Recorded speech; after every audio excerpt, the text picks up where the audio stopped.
the latest episode of TheFederal's Worldly Wise, a weekly video program that attempts to decode trending issues in international politics. Over the last 1 year, there has been a noticeable thaw in India-China relationship. The Modi government has moved even closer in recent weeks following US President Donald Trump's punitive tariff on India. The Chinese government of Xi Jinping too has reciprocated India's gesture and signaled it is willing to work closely with India.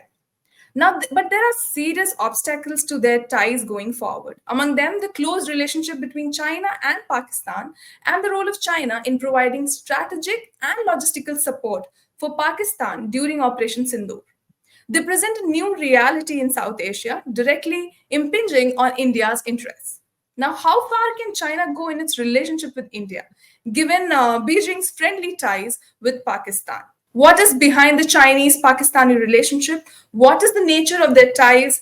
Does it limit New Delhi's engagement with Beijing? And in the time of a crisis between India and Pakistan, can any government in New Delhi trust China? To discuss these tricky and strategically key questions, we have with us the Federal's consulting editor, K.S. Dakshina Murthy. Welcome, sir. Thank you.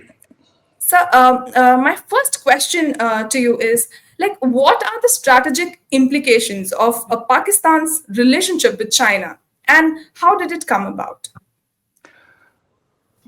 The relationship between China and Pakistan, it's a given today. We all know it. It's pretty almost written in stone. But it was always not like this. In fact, if you go back in time, you'll find that there are a lot of twists and turns in the way Pakistan and China evolved, their relationship evolved. And what happened India in this equation. So basically, if you look at China and Pakistan, after India and Pakistan got their independence in 1947, so about close to 80 years ago, then you had the Chinese Revolution, and then you had the new Chinese Communist Party in power in 1949. So, in fact, in the initial years, Pakistan was very much with the Western powers. In fact, there was even a time when Pakistan approached India, when Ayub Khan was the president of Pakistan, to have a joint front against China. See, so the equations were, it's something that today it's very hard to believe that Right. China and that Pakistan and India could have formed a joint front against China. But of course, this did not happen. And India was also not very sure about this, going forward. But then, the issue here is, if you look at Pakistan and China, you have, a kind of a suspicion that existed initially, because Pakistan was with the Western Alliance, and China, of course, was a communist country. It was close to the Soviet Union, and Right. Pakistan preferred to have an alliance with the West. So in the initial years, there was not too much of a bonhomie between China and Pakistan. Everything changed. Actually, the game changer was the conflict between India and China in 1962, when India and after the war, Pakistan also saw through, or it reworked its strategy, and then it was not very confident about the West, because the West was not totally in support of Pakistan. The West, the US particularly, also had a relationship with India. So the West was not fully going out in support of Pakistan. So Pakistan felt a little insecure. And when this China-India war happened, Pakistan automatically it gravitated towards China. And in '63, they made a very major step, because, see, the issue was India and Pakistan, both of them had a border issue with China. And with India, that border dispute continues till today. In the case of Pakistan, in 1963, it gave away some of the areas under dispute, which today in India, in fact, claims it as part of itself, which was part of Kashmir. So Pakistan gave these territories to China, and that caused a major change in the relationship between China and Pakistan. After that, China and Pakistan got pretty close because their border dispute was resolved. In fact, with Pakistan giving away the Karakoram territory in the Karakoram to China. And since then, it changed, and then they just got closer. And then, of course, you had in '65 the Pakistan-India conflict, and during the conflict, we'll come to that again later. But Right. China helped Pakistan, and Pakistan realized that it could depend on China, and that is how their relationship got so close. So, Right. and I mean, that's the kind of a history which gives you probably the '63 was the starting point for the kind of relationship that has developed ever since. Right, right. And now looking at the economic ties, like how have Sino-Pakistan economic ties evolved in recent years, well, particularly with China's Belt and Road Initiative (BRI) and projects like the CPEC, the China-Pakistan Economic Corridor. See, one of China's pet project, especially in the last couple of decades, has been the Belt and Road Initiative. And China has even asked India to be part of it. India has, of course, said no. But in the case of Pakistan, Pakistan has readily gone ahead with China in everything that has been suggested. So today, Chinese role in Pakistan economy is really huge. Right, In fact, if you if you and of course it's not always a one-sided thing. China is also going to benefit from it. The highway that is going to run through Pakistan and end in the Godard port is going to make China, the access to the Arabian Sea, pretty easy, and then it's also going to open up trading, and it'll bring China closer to the Hormuz Straits, and then it'll right, decrease its dependence on the Malacca Strait of Malacca, which is a very crowded strait, and also both India and the US are challenging Chinese hegemony there. So for right. China, having this corridor running through Pakistan is very crucial. But this is just one element of strategic importance. But overall, if you take Pakistan, the extent of economic ties is absolutely huge. I mean, the kind of dependence that Pakistan has on China, for instance, Chinese exports to Pakistan is close to about $15 billion per year. As far as Pakistan is concerned, they export about $3.5 billion per year. Mostly worth cotton. But in the case of China, the Pakistan China relationship, as far as the economic ties are concerned, it's not that crucial, let's say, like the political side of it. But still, this is a robust relationship, and as far as Pakistan is concerned, they are willing to do anything that China wants it to, as far as the economic progression of Right. it goes. And today, they are pretty close to each other as far as the economic ties are concerned. Right. When we look at India, what went wrong in ties between India and China? So again, if you go back in time, you had a situation where both India and Pakistan looked at China suspiciously, but then over a period of time, the then Jawaharlal Nehru government was pretty steadfast in what he or the government wanted for India, and Right. India resisted Chinese claims on territory which India was entitled to as per the McMahon line. So Okay. basically, India was very much for the McMahon line which the British had drawn up, and the Chinese were opposed to it. So this issue never got resolved.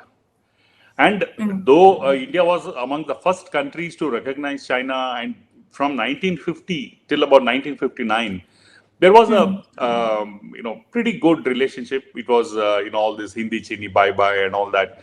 So post that in 1959, the first signs of a kind of a break, if you can call it, between India and China happened on the issue of Tibet. And then you had, the Chinese entering Tibet, the Chinese military entering Tibet, and you had the Dalai Lama fleeing Tibet and then being sheltered in India.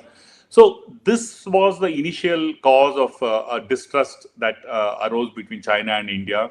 And also, the Chinese government under Chou Enlai, as the prime minister, suggested a kind of a resolution to the border dispute, which Nehru, said no, he rejected it. And from 1959 to 62, you had a gradual rise in tensions, and 62 it broke into a full-fledged conflict, which lasted a month. And then that was a real break, actually, the Chinese, the Sino-Indian conflict of 1962. So from Right. 62 till 78, for 16 years, there was almost no relationship between India and China. It took that long for India to recover from this conflict and for the kind of tensions to reduce. So in 1978, again, the whole thing was resumed. The Indian government and the Chinese government decided to forget the conflict and move on. But then it is a scar that refuses to go. So basically, though India and China have now increased their trade volumes, etc., there is this lingering kind of a distrust that exists. And on several issues, China takes positions against India, including on Kashmir. So the point is, you have something positive going on, but you also have the negative following along with the positive, as far as India is concerned. Right. So you mentioned China's position during conflicts between India and Pakistan. So what was China's position throughout the past that we have seen during the various conflicts that took place between India and Pakistan? So if you take the first one in 1965, you had China. Of course, the conflict with the war with India had just ended in 62. So in 65, when Pakistan and India were engaged in war, the first or the second war, you can call it, China completely backed Pakistan. It used all its international clout and as the veto as a Right. permanent member of the United States of the United Nations Security Council. It used its clout to put a lot of pressure on India to halt the war, and it was completely pro-China. But of course, there was no direct military kind of a help. But after the conflict, after the 1965 conflict, the war ended. China gave a massive amount of military aid to Pakistan. It also supported it in many other ways, materially. So that was also a great thing for Pakistan. Pakistan realized that China was a friend which it could trust. But as far as India was concerned, China's position was clear. It was anti-India very clearly in 65. In the 71 war, again, China did not directly aid Pakistan, but remember, in the 1971 war, the US was with Pakistan, and India was with the Soviet Union. In fact, the US asked China to open a northern front against India, though, which allow Pakistan to open a northern front to enable Pakistan. Of course, China did not do that, but China allowed Pakistan to use its airspace freely to go to battle India. So, in that sense, China was in some ways involved, but not directly, but then giving logistical support. And if the war had continued, who knows? Maybe it could have even opened the northern front under pressure from the US. But that was the 71 war. Strangely, in the Kargil conflict of 1999, China completely kept away. In fact, China took a diplomatic position that both the countries should resolve the situation peacefully, but did nothing else. It also reflected a kind of we are talking of 1999, when the relationship between India and China was also looking good. So China did not do anything beyond a kind of an advice to both India and Pakistan to settle their dispute peacefully. But if look at this Operation Sindoor. Mm. I mean, if you look at that is the latest one. We shouldn't forget Yeah. that Mm. it's again the Operation Sindoor in some ways I would even call it a kind of a game changer because China was far more involved with Pakistan militarily.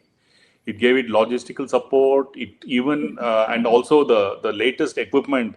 About 80% of Pakistan's military arsenal is Chinese, and Yeah. all these latest gadgets, the missiles and the Yeah. drones, and many of Drones. this communication equipment was, in fact, some reports say the Chinese they handled it, and not only that, you had an Indian senior Indian Army general saying that it was China that gave all the important logistical information to Pakistan, which helped Pakistan in its fight against Operation Sindoor. So this Operation Sindoor has to be looked at far more carefully. But at the same time, the indication is that the involvement of Pakistan and China has become much deeper to an Mm. extent where now India can't look at Pakistan by itself. It's become a two nation kind of a combined force against India. So it completely changes the nature of India's security umbrella, and then how it is going to deal with it in future. Mhm. While it looks very strong, but can there be a situation where China ignores Pakistan and moves ahead with ties to India? Well, if you look at the last 70 years, that is not going to happen. I mean, that's almost ruled out. Right. If at all, China can remain absolutely neutral in case of a conflict between India and Pakistan. That is the most that China can do. Mm. Because let's look at it this way: for the Chinese, if you look at the Chinese strategic interest, China has always wanted a stable kind of a South Asia subcontinent, and China, Pakistan, and India are going to be neighbors forever. So that's not Right. going to change. So Mm. China also realizes that instability in South Asia is not a good thing even for itself. So overall, it's not that China is looking to get into trouble with India. So if you look at the latest its attempts to kind of ease relationship with India, and India also reciprocating both ways, China reciprocating Yeah. India so mutually. So it shows that China would be far happier if there is no instability in South Asia, and that basically means no conflict between Pakistan and India. Yes, But India. then Mm. that is not always in Chinese control. And if Right. a conflict does break out, and especially now that you have the Indian government saying that if there is any terrorist attack in India, and it can be, if it is linked to Pakistan, there is going to be probably an Operation Sindoor again. We don't know. But I'm just saying, if something like that happens, then Mm. we will be, I think India will be watching very carefully to see where China stands in this. So Right. that's Right. how it stands. Yeah. Yeah. Lastly, like you said that India would be having a close watch on what is China's stand. How should India relate to China, given that Pakistan will always be by its side? See, this is a very tricky question because um, what can India do? So, which means that you have to look at the cards which are stacked in favor of India and cards which are stacked against India. For instance, if you take India, today, if you in today's scenario, India is pretty close to the West. Of course, there Right. has been a issue since Trump has taken over, and there are tensions between India and the US. But we don't know how far these tensions go, whether it can play a role.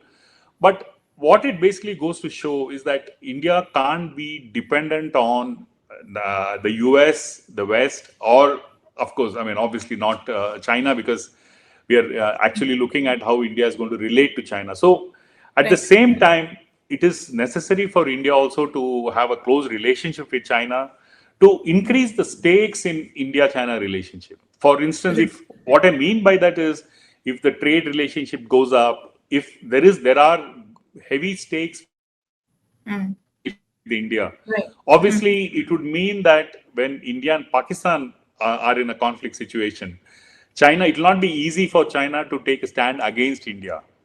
At the same time, China can never give up on Pakistan because it is now over the years their relationship has only become stronger and it's pretty hard. So it would logically, the ideal situation for India would be for China not to enter into a conflict between India and Pakistan, like I said earlier.